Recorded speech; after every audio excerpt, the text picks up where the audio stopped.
¿Viste, Siddhartha? Le di con una flecha a un ave en el aire. Es mi presa. Pero yo la salvé. Y es mi ave, Devdutt. Cazar es una cualidad. Y también proteger es una obligación. ¿De quién será el ave? Tendremos que decidirlo ahora. Me parece que la decisión debe tomarla el ave.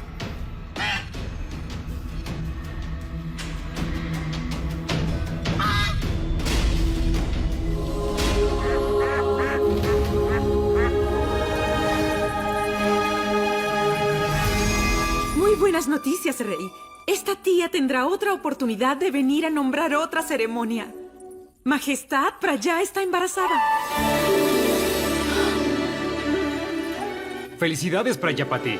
Felicidades, Majestad Sudovan. En una esquina estará Siddhartha. Y en la otra esquina podrías poner a tu futuro hijo. ¿A quién cuidarías entonces? Parece algo muy difícil. Si cuidas a Siddhartha, serás injusta con el otro. Siempre cuestionarás eso y será algo eterno. Ese hijo será eso. Te desafiaría por siempre, hermana Prayapati.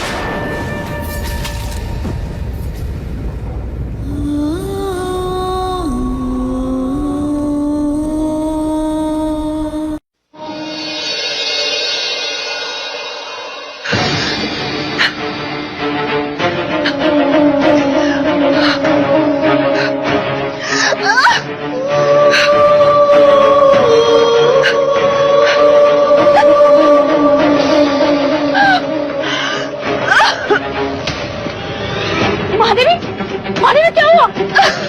Mahadevi मैं अभी आपको औषधि देती हूँ।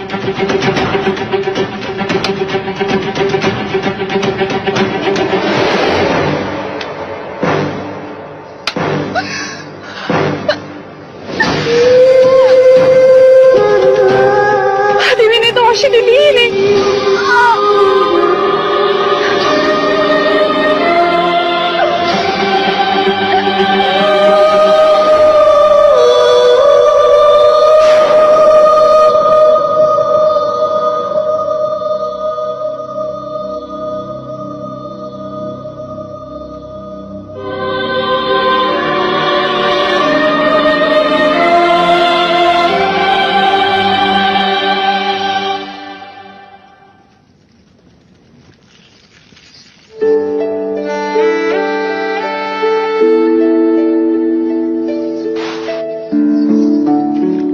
आपके गर्भपात का समाचार सुनकर बहुत पीड़ा पहुंची है मुझे।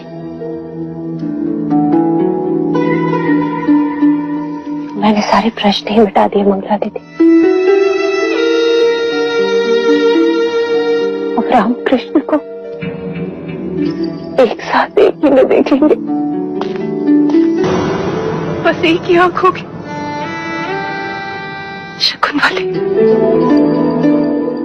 अंजलि रानी, आपने तो उस दिन सहज कह दिया था कि महादेवी का ध्यान अब युवराज सिद्धार्थ पर नहीं होगा।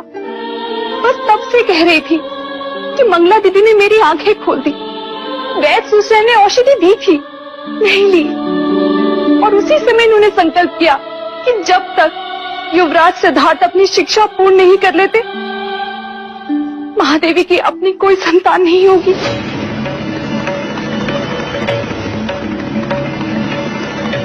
कितना बड़ा त्याग।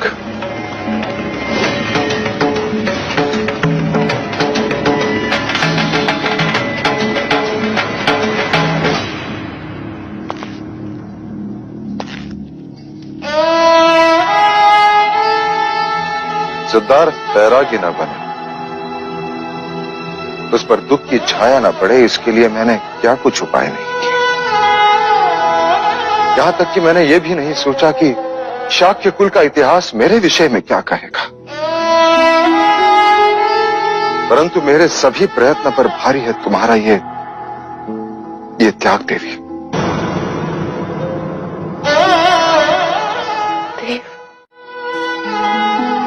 मैंने तो पुत्र प्रेम में केवल नगर खाली करवाया थी।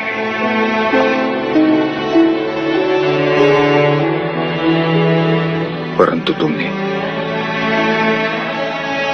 युवराज सिद्धार्थ के लिए अपनी कोख खाली कर दी। ये प्रमाणित कर दिया कि संबंध केवल रक्त से नहीं, प्रेम से भी बनते हैं।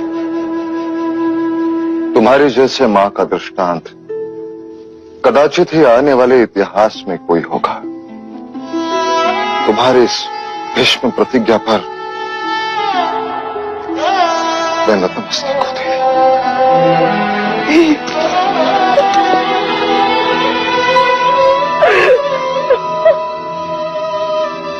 अब युवराज, सिद्धार्थ के सम्राट बनने में मुझे कोई संदेह नहीं, कोई संदेह नहीं। कौशिका। जी महाराज। राजा अमितोदन को कहो कि मैं अब भी सभी गुरुजनों को मिलना चाहता हूं। जी।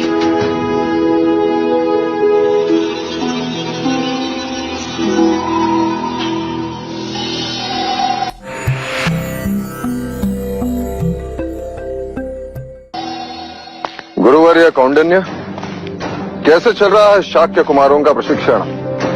उत्तम, अति उत्तम महाराज। कुमार सिद्धार्थ को वेदों की प्रत्येक ऋचा स्पष्ट अर्थ सहित कंठस्थ है।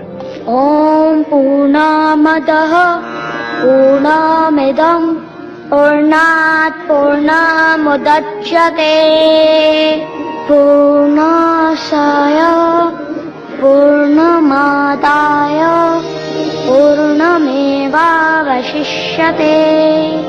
ओम शांति शांति शांति। अप्रतिम। वेदों से संबंधित कुमार सिद्धार्थ के जटिल प्रश्न हमें सावधान रखते हैं महाराज। सत्य प्रत्यक्ष भी होता है, परोक्ष भी। ये विद्या हम नहीं समझे। दो सत्य। क्या तुम इसका उत्तर दे सकते हो सिद्धार्थ? ज्येष्ठा, प्रत्यक्ष सत्य वो होता है जिसका प्रमाण तुम दे सकते हो, अर्थात वर्षा हुई और नदी का जल स्तर बढ़ा। पर परोक्ष सत्य अर्थात वर्षा नहीं हुई फिर भी नदी का जल स्तर बढ़ा। ऐसे कैसे? क्योंकि पहाड़ों में वर्षा हुई और पानी नदी में बह गया और नदी का जल स्तर बढ़ गया। जिस सत्य का हम प्रमाण नहीं दे सकते वो परोक्ष सत्य है। महाराज, अश्व सवारी में भी अति निपुण है युवराज।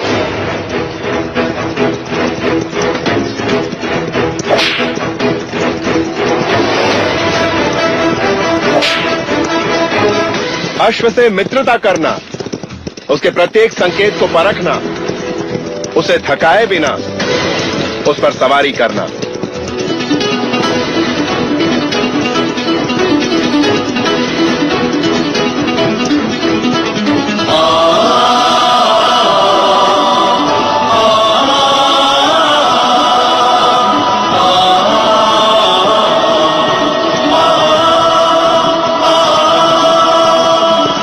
चातुर्य अद्भुत, संगीत ज्ञान अकल्पनीय, नृत्य की भाव भंगिमाओं की भी जानकारी है और शब्दों से ज्यादा आंखों से बात करते हैं युवराज।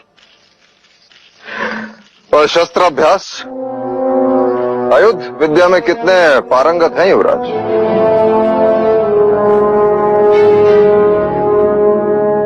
क्या हुआ अनुज? भाई महाराज, युवराज को शस्त्र अच्छे नहीं लगते।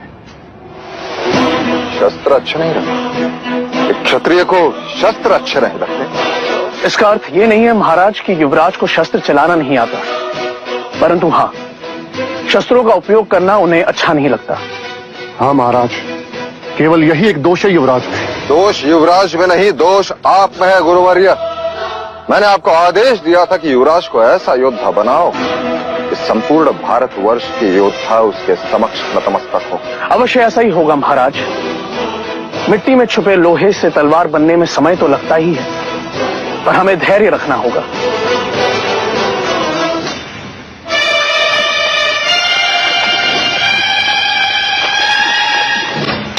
आग कैसे लगी? गुरुजी, हम कुटिया बना रहे थे, अचानक देवदत्त भैया ने आके उसमें आग लगा दी। हाँ गुरुजी, उस वक्त चलना कुटिया के भीतर था। देवदत्त! देवदत्त! क्या तुमने ये किया? हाँ, क्यों? आपको पाप से बचाने के लिए। कुटिया बनाते समय अछूत चन्ना ने मदद की थी, इस कारण। केवल इस कारण तुमने कुटिया जला दी? हाँ गुरुजी, अछूत के हाथों बनी कुटिया में आपको कैसे रहने देता? देवदत्त, तुम्हारी गुरु भक्ति से मैं बहुत प्रसन्न हूं। आज से तुम्हें एक अधिकार देता हूं, मेरा मलमूत्र तुम उठाओगे।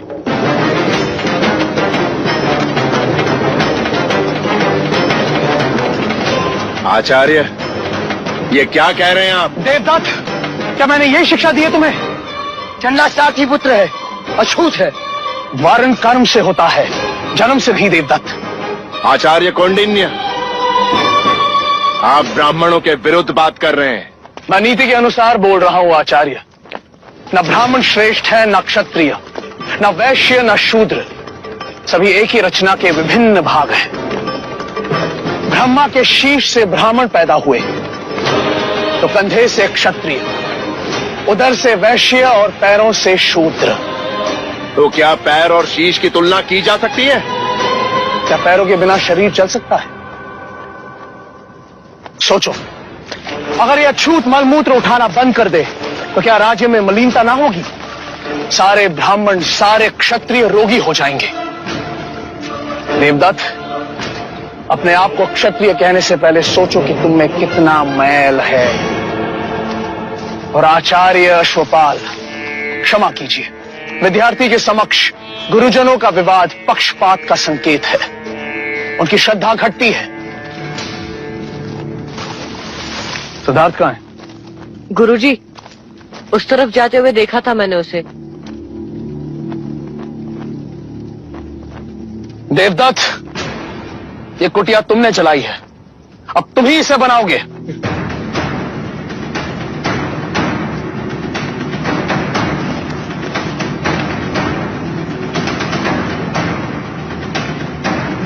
पक्षपात तो अब होगा आचार्य कौंडिन्य।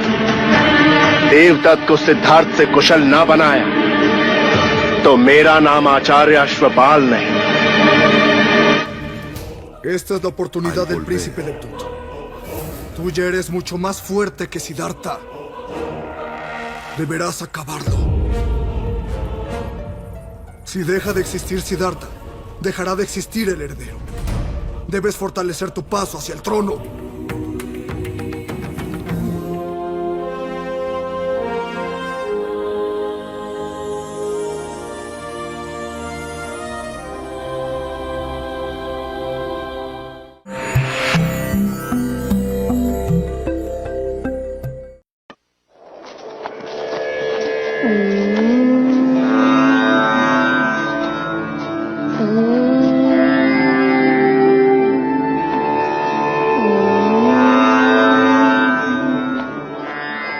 सिद्धार्थ, तुम यहाँ क्यों चले आए? आप ही की तो सीख है आचार्य। क्रोध अग्नि स्वरूपा है और ध्यान जल स्वरूपा। क्रोध नष्ट करता है और ध्यान श्रेष्ठता बढ़ाता है। यदि मैं वहाँ होता तो ज्येष्ठा पर क्रोध कर बैठता, इसलिए यहाँ चला आया। सच कहा तुमने। आज मैं भी तुम्हारे साथ ध्यान में बैठना चाहता हूँ।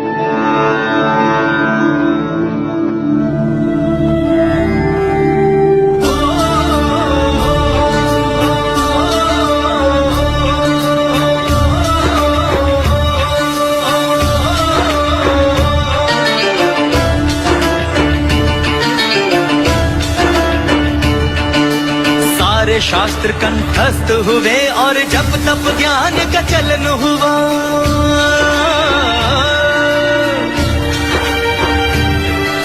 छोटे से बड़े, बड़े से छोटे, बिंदु सिंधु का मिलन हुआ।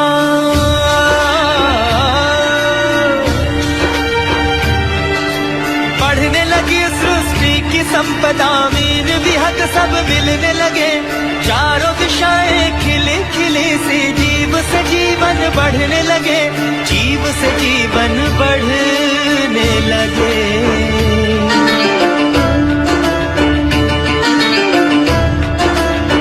हो गति अश्व की, मति मनुष्य की, युद्ध नीति तलवार प्रहार।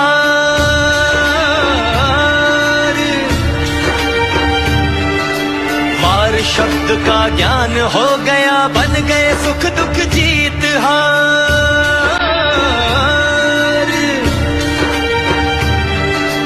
हवन ज्ञान का पूर्ण हुआ, विकसित हुआ ज्ञान भंडार। देखते देखते खिलने लगा बीज से उपवन का श्रृंगार, बीज से उपवन का श्रृंगार।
एक जंगल है, इन्हें बोओगी तो सारा देवता पुष्प से खिल जाएगा।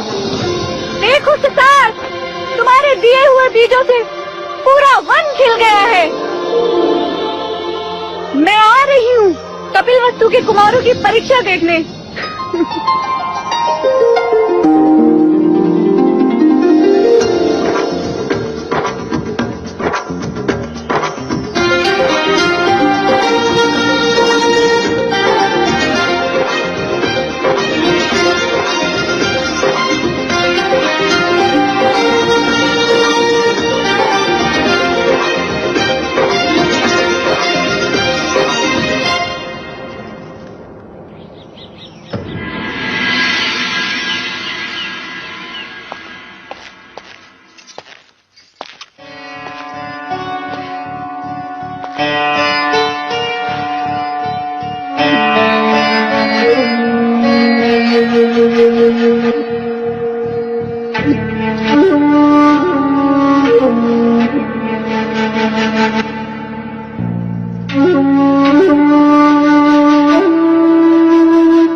क्या सोच रही हो?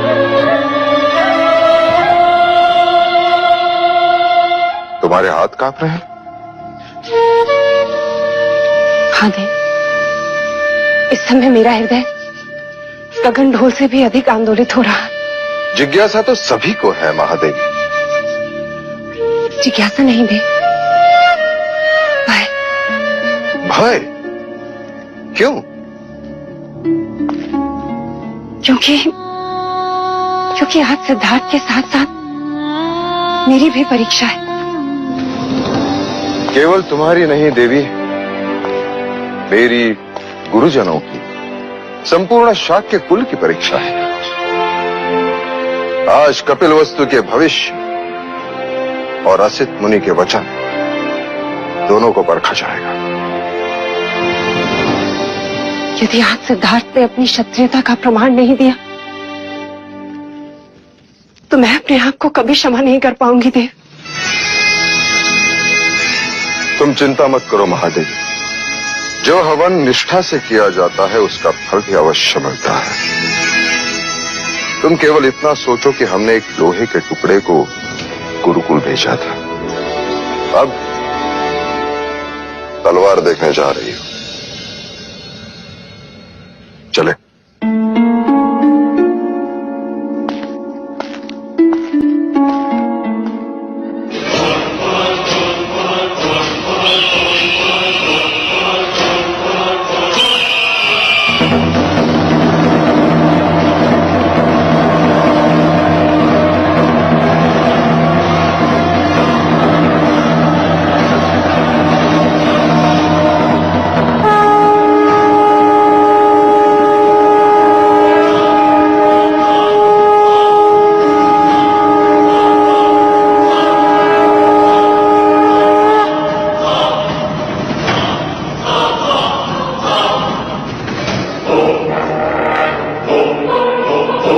सही अवसर है राजा देवदत्त। मेरी तलवार पूरी तरह से सिद्धार्थ पर भारी है। समाप्त कर दो उसे। ना रहे बांस, ना बजे बांसुरी। ना रहेगा सिद्धार्थ, ना होगा उत्तराधिकारी। राजगद्दी पर अपना अधिकार सिद्ध कर दो। गुरु अश्वपाल ने कहा है, प्रथम परीक्षा तुम्हारी ही होगी सिद्धार्थ समक्ष।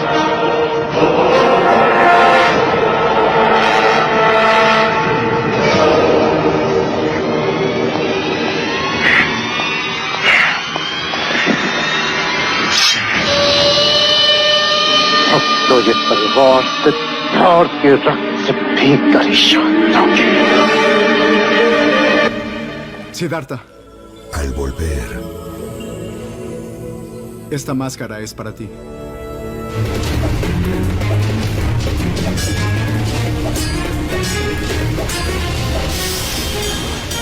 Cada golpe del príncipe de Blood hace más difícil probar que Siddhartha es un buen guerrero.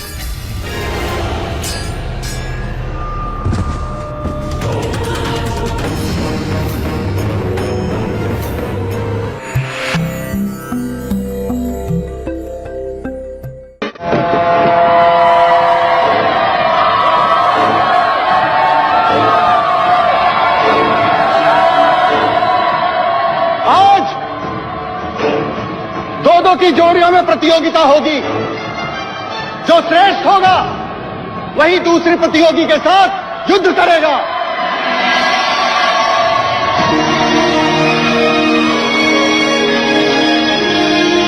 प्रथम चरण की प्रतियोगिता आरंभ की जाए।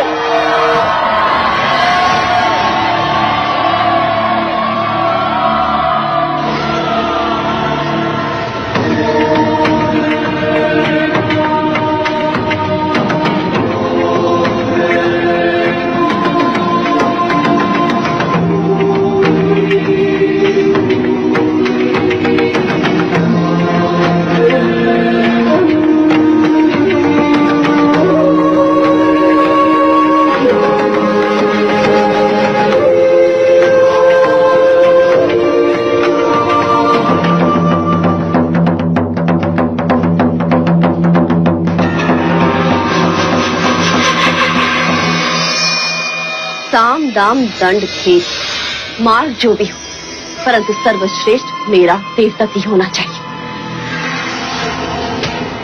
नहीं तो अश्व के पैर में तुम्हारा मस्तक होगा अश्वपाल।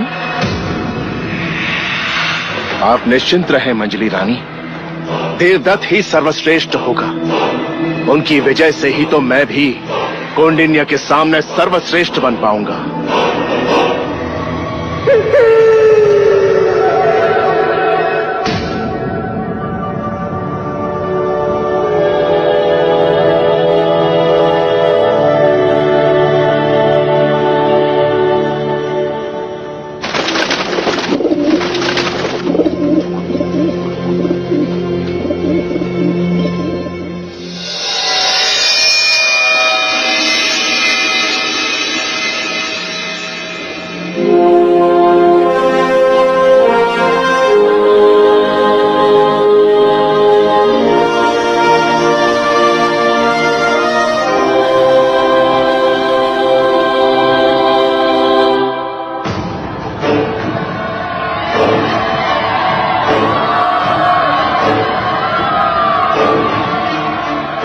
योद्धाओं का पूर्व परिचय देना पक्षपात होगा। युद्ध में केवल योद्धाओं की योग्यता का परिचय है। इसलिए प्रतियोगियों के मुख नहीं दिखेंगे, दिखेगी केवल उनकी शक्ति, अभ्यास और योग्यता, उनकी चपलता और शस्त्र चलाने की प्रतिभा।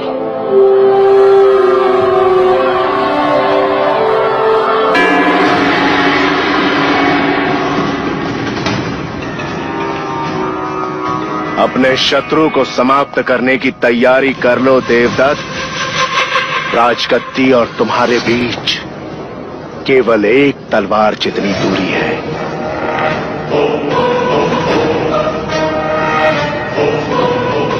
और ज्ञात रहे, युवराज जो मुखौटा पहनेंगे उसका रंग लाल है।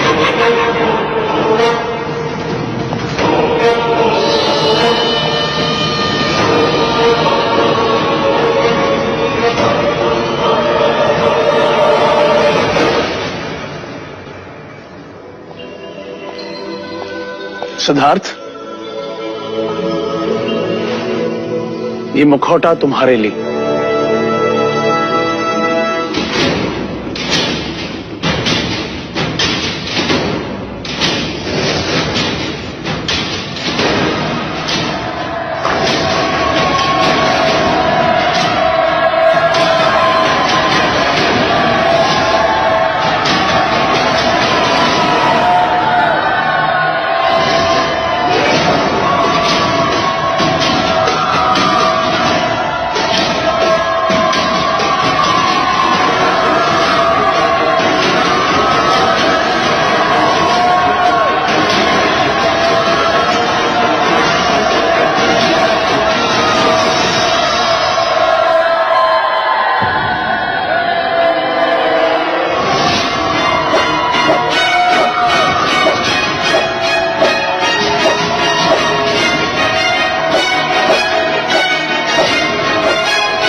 कुमार देवदत्त का हर प्रहार युवराज पर भारी है आचार्य कौंडिन्य।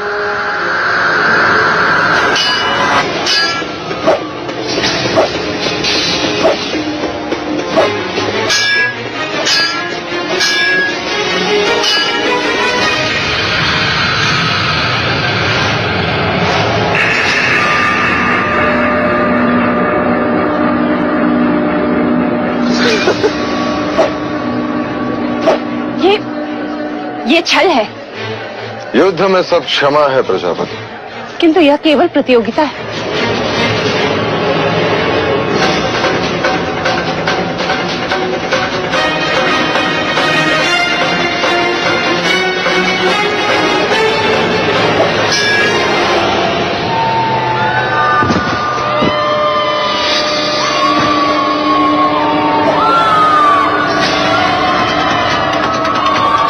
अद्भुत वक्त, तुम्हारी स्फूर्ति अद्भुत है।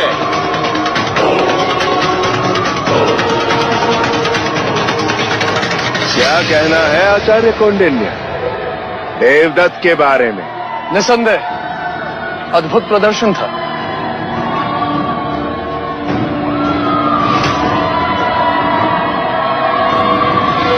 राजगद्दी और तुम्हारे बीच केवल एक तलवार जितनी दूरी है।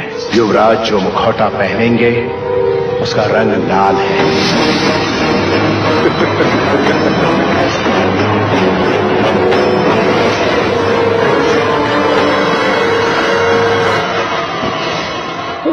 क्या कर रहे हो? अपने क्रोध पर अंकुश रखो। जाओ यहां से।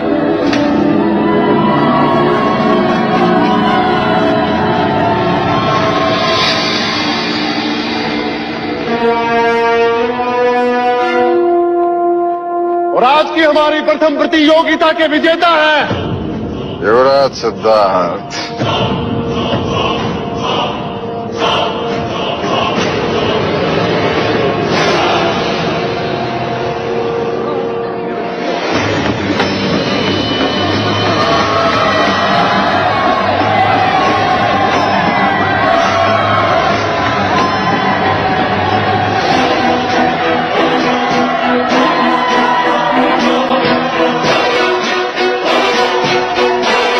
कुमार देवदत्त की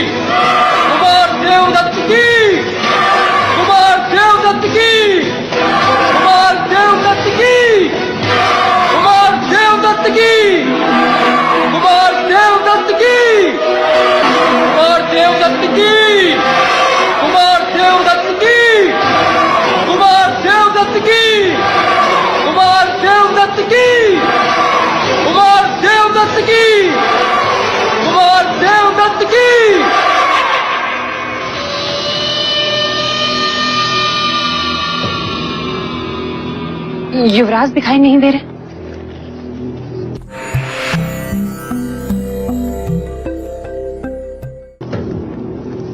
और अब आज की दूसरी प्रतियोगिता आरंभ होती है।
ये प्रहार क्यों नहीं कर रहा?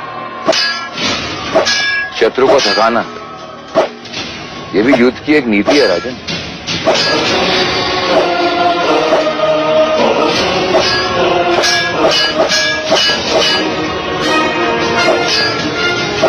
प्रतिवार करो, ये परीक्षा है, प्रतिभा दिखनी चाहिए।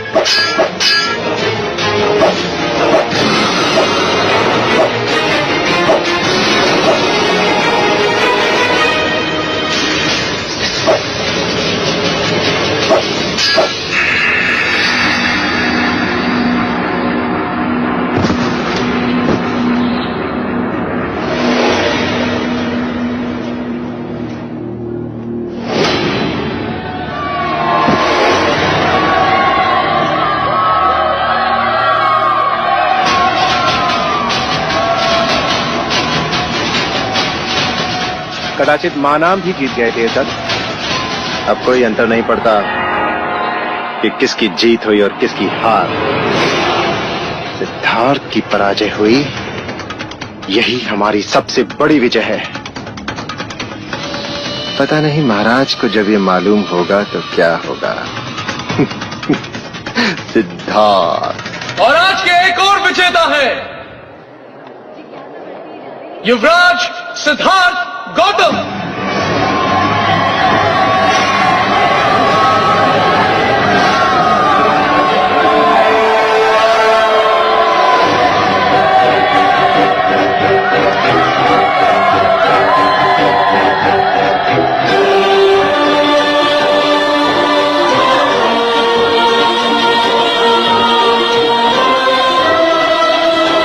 युवराज सिद्धार्थ की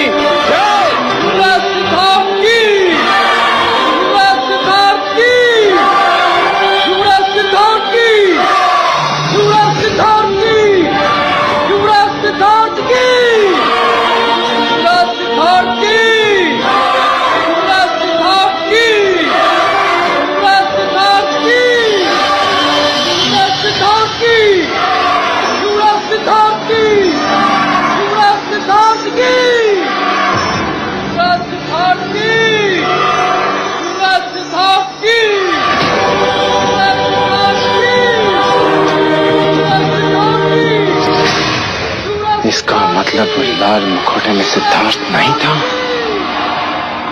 कपट हुआ हमारे साथ।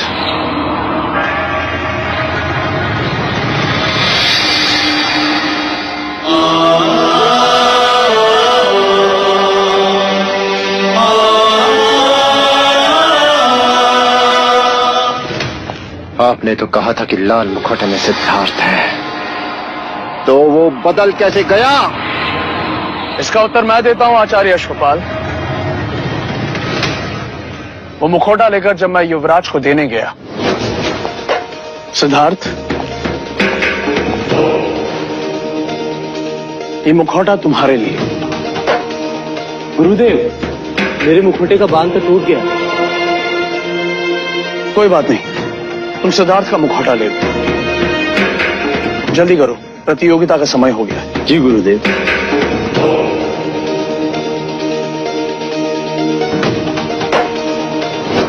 गुरु के लिए प्रत्येक शिष्य समान होना चाहिए। आचार्य अश्वपाल, कुमार देवदत्त के लिए आपका पक्षपात अच्छा नहीं। उस मुखौटे ने आपका मुखौटा उतार दिया है।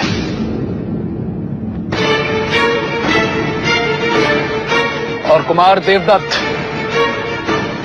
अपने क्रोध पर अंकुश रखो, वरना किसी दिन इस तरह फंस जाओगे कि कोई गुरु तुम्हें बचा नहीं पाएगा।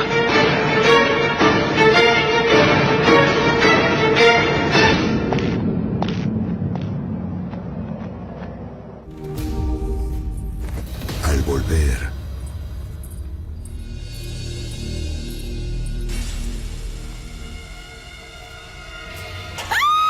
¡Serpiente!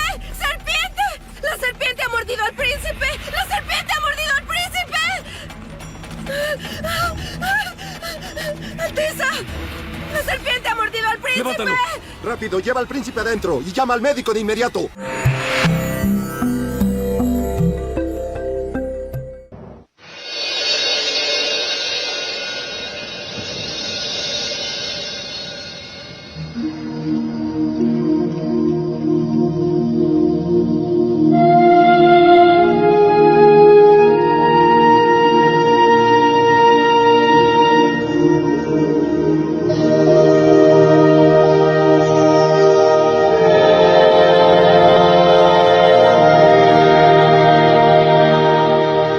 जिस तरह ग्रह से ब्रह्मांड का, हस्तरेखा से भविष्य का ज्ञान होता है, उसी तरह शरीर के इन बिंदुओं से शरीर की भीतरी परिस्थिति का संबंध होता है।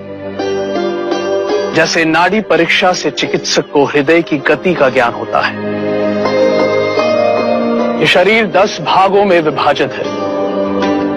ये मध्य रेखा और दोनों ओर 5-5 विभाग। आज भी बड़े बड़े योगी चिकित्सक इस विषय पर विश्लेषण कर रहे हैं कि शरीर की पीड़ा का उत्तर स्वयं शरीर के पास ही है। हर एक अंग का प्रतिनिधित्व हाथ की हथेलियां और पैर के पंजे करते हैं। ऐसा कैसे हो सकता है? जैसे मस्तिष्क की पीड़ा को दूर करने के लिए आंखों के कोने की दोनों ओर 2 उंगली दूर दबाव देने से पीड़ा में राहत मिलती है।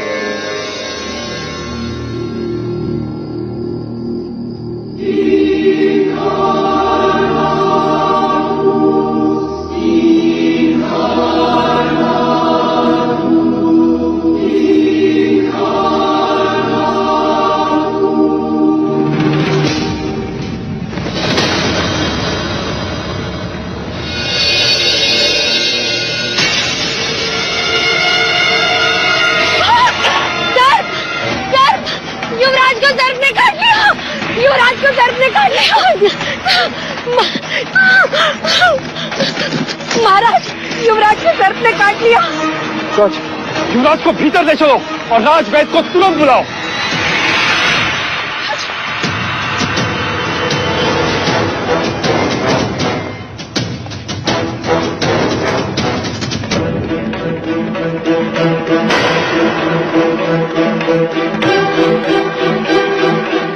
वैद्यराज, युवराज को सर्प ने काटा है, मैंने देखा। परंतु इनके शरीर पर सर्पदंश का तो कोई निशान नहीं है। तो फिर सर्प देखकर डर गए होंगे युवराज, तभी तो बेइज्जत हो गए। मेरे कहने का अर्थ है बड़े कोमल प्रकृति के हैं हमारे युवराज, है ना? बेसुध होने का कोई कारण नहीं है, कदाचित थकावट होगी।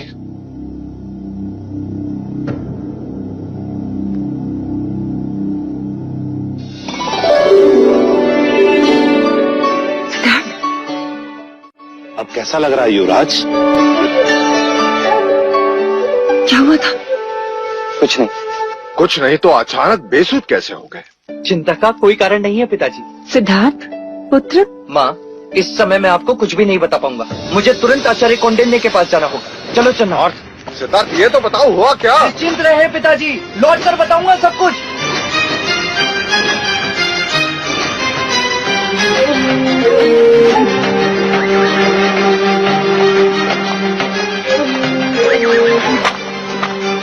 गुरुदेव प्रणाम। गुरुदेव, मैंने मनुष्य शरीर के बारे में एक बात खोज ली कि शरीर के कुछ बिंदु दबाने से मनुष्य बेसुध हो सकता है। क्या? जी गुरुदेव, देखिए।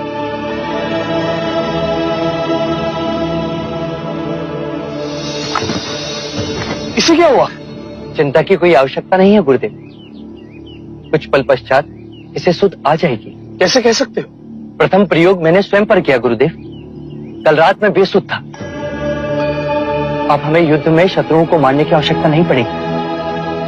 शरीर के बिंदु दबाने से वो बेसुध हो जाएंगे और अनिवार्य हुआ तो हम उन्हें बंदी बनाकर युद्ध जीत सकते हैं।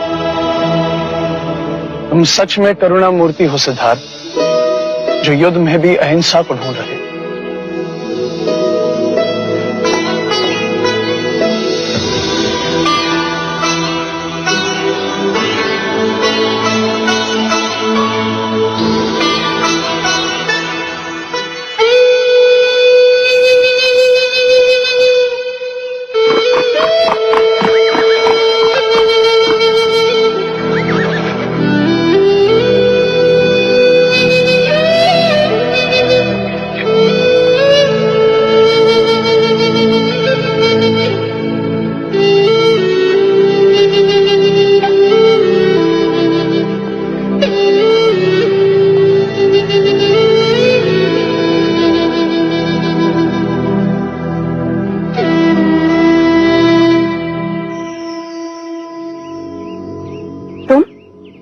तुम कब आए?